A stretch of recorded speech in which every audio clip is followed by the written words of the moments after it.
Salam kepada semua saudara-saudari dalam Kristus Yesus. Dalam Matius bab 5 ayat 31 sampai ke 32, Yesus Kristus melalang penceraian. Yesus Kristus berkata, perkawinan itu adalah diinstitusikan oleh Tuhan dan seorang lelaki dan seorang perempuan yang dipersatukan oleh Tuhan. Yang Tuhan satukan, manusia tidak boleh menceraikan. Mari kita bersama untuk merenung akan firman Tuhan. Bagaimana ajaran Yesus Kristus tentang perarangan pencerai itu dapat kita boleh faham. Sebab dunia ini banyak orang yang bercerai. Apakah ajaran Yesus Kristus? Mari kita memperolehi perhiburan dan ajaran daripada Kristus Yesus melalui Matius bab 5 ayat 31 sampai 32. Dan pada masa yang sabar kita menggunakan satu penulisan akademik yang sangat baik di mana akan membantu kita memahami akan firman Tuhan, yaitu penulisan Robert Esno dan Esno Marco Matthew A Commentary in the Wesleyan Tradition yang diterbit oleh Bacon Hallbreast, di mana adalah New Bacon's Bible Commentary Series. Marilah kita sama-sama untuk berdoa. Tuhan Bapa di surga, kami meminta Tuhan bantu kami supaya memahami firman. Sebab jiwa kami bukan sia-sia saja, tetapi kami menghargai institusi perkawinan yang didirikan oleh Tuhan. Ampunlah dosa kami dan membantu kami supaya memahami akan firman. Oh, bantulah kami dapat tahu bagaimana menggenap pasti masalah manusia dan bagaimana kami dapat di hadapan. Dalam nama Kristus Yesus kami berdoa bersama. Amin. Saudara-saudari, marilah kita mendengar akan firman Tuhan. Yesus kata, terus dikatakan sesiapa yang menceraikan istrinya mesti membeli kepada surat cerai. Tetapi aku berkata kepadamu bahawa sesiapa yang menceraikan istrinya kecuali kerana perzinahan menjadikan mangsa perzinahan, dan sesiapa yang berkahwin dengan wanita yang diceraikan melakukan perzinahan. Yesus kata, janganlah kita berzina pada ayat sebelumnya ayat 77 sampai ke 30. Dan di sini Yesus kata, kalau orang yang mau cerai mesti membeli dia surat cerai. Artinya kalau kamu ceraikan istrinya, supaya dia ada satu surat yang sah, dia sudah dicerai. Dan juga di sini dia kata, tiada orang boleh bercerai selain daripada kerana perzinahan. Saudara-saudari, dan siapa yang berkahwin dengan wanita yang diceraikan melakukan perzinahan.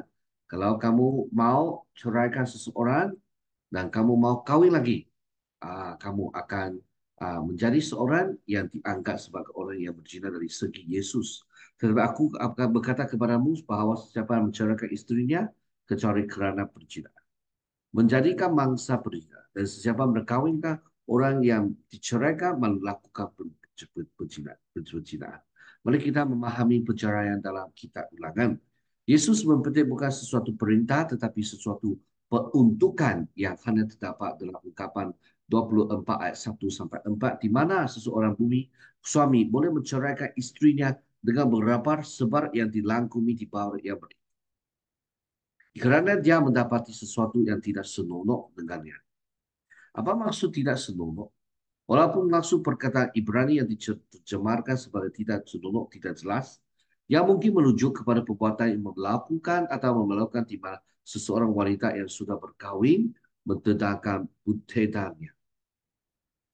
Penyalaan gunaan yang agak berkemungkinan bahawa lelaki Yahudi mengeksploitasikan taksiran terbuka ketidaksenonohan, sehingga mereka menceraikan istri atas sebab-sebab mempentingkan diri sendiri dan bukan apa-apa benar-benar yang tidak senonoh. Lelaki Yahudi mungkin menggunakan alasan ketidaksenonohan untuk menceraikan istrinya. Mereka walaupun tiada sebab yang benar-benar tidak bersenonoh, tidak bersenonoh. Konteks budaya perceraian, David dan Alison menunjukkan bahawa perceraian agak mudah dan tidak dianggap sebagai perbuatan yang sangat salah pada zaman Yesus. Perceraian dilihat sebagai perkara biasa dalam masyarakat pada masa itu. Ini mungkin apa yang menolong seorang Farisi kepada Yesus. Adakah sah bagi seorang lelaki menceraikan istrinya atas apa-apa sebab? Yesus memberikan amaran bahawa mereka yang menceraikan istri mereka atas apa-apa selain daripada ketidaksetiaan menjadi dia mangsa perzinahan. Dan sesiapa yang berkahwin dengan wanita yang diceraikan melakukan perzinahan. Wanita yang bercerai secara otomatis akan dianggap bersalah melakukan zina kerana dia akan dipaksa untuk berkahwin semula supaya suaminya boleh melihara dirinya. Maksudnya secara umumnya tidak bekerja dan tidak mempunyai peluang pekerjaan dalam budaya sosial ekonomi dunia Greko Roma yang didominasi oleh lelaki. Menurut ayat 32 B, suami kedua menjadi penzina kerana dia mengadakan hubungan seksual dengan wanita yang masih berkahwin dengan pasangan asalnya yang telah menceraikannya atas sebab-sebab selain daripada ketidaksetiaan perkahwinan. Yesus mengajar bahawa perkahwinan bukanlah ikatan berdasarkan kemudahan, tetapi sebaliknya komitmen yang tidak berbelah bagi.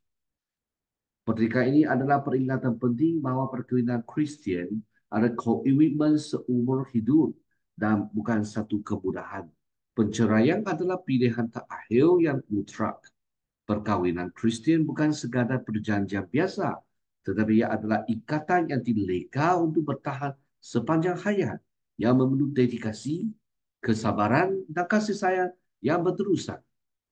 Peruntukan ulangan 24 tidak mencerminkan idea kejadian bab 23 sampai 24, di mana lelaki pertama menyanyikan lagunya tentang wanita dan bertulis mengibarkan bahawa lelaki dan wanita menjadi satu daging seperti yang ditegaskan oleh Yesus sendiri dalam Matius bab 19 ayat 4 sampai 6.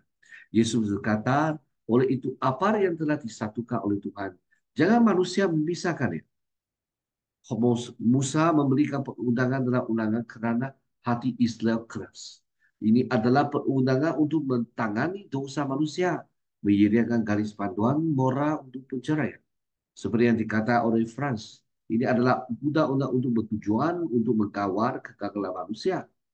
Tetapi bukan itu adalah perancangan asal Tuhan. Orang Kristian yang akhirnya bercerai telah diasingkan secara terang-terangan atau kurang jelas, dicerai secara halus oleh beberapa komuniti keimanan. Perkara yang samar boleh dikatakan untuk mereka yang bersalah lakukan zina. Komuniti iman yang ditarifkan oleh kerja pertebusan dan pembentukan perjanjian Yesus mesti menjunjurkan lamak dan beras kasihan bukan saja kepada orang luar, tetapi juga kepada orang dalam yang telah kehilangan jalan mereka. Jika gereja tidak dapat menerima orang mereka sendiri pada masa-masa tertentu, bagaimana ia dapat menerima orang berdosa dan membungkuk cukai dan maksudnya orang yang sudah bercerai tidak mesti ada beras kasihan dan rahmat. Walaupun tidak semestinya mereka dapat berturut kepada firman Tuhan, tetapi kasih Yesus tetap bersama mereka. Beras kasih tetap bersama mereka, maka kami betul menerima mereka, bantu mereka memulai semula hubungan Tuhan, dan semoga Tuhan memberkati jiwa mereka dan dalam hubungan perkahwinan mereka. Mari kita berdoa bersama. Tuhan Bapa di surga, dunia ini banyak orang yang bercerai, tidak semestinya dengan sebab yang Tuhan boleh terima. Bantulah kami menjadi komuniti iman yang diperkenan oleh Allah. Menjadi seorang yang diperkenan oleh Allah. Supaya kami boleh diberkati. Bantulah kami yang masih dalam perhubungan perkahwinan boleh menghargai dan memberi hara sebaik-baik. Bantulah kami menjadi saksi Yesus Kristus yang berkesan. Bagi mereka bercerai, bantulah mereka, membantu mereka melihat apa yang sudah lalu itu sudah lalu. Tetapi Yesus Kristus mau memperbaharui jiwa dia, mau memberi kehidupan yang baru, supaya dia boleh diberkati. Bantulah kami mempunyai mata yang baru, hati yang baru, telinga yang baru dari segi rohani, supaya kami boleh hidup dengan semula ikut firman Yesus. Dalam nama Yesus Kristus kami berdoa. Amin. Semua Tuhan memberkati semua orang yang mendengar akan firman Tuhan. Dan kita jumpa lagi.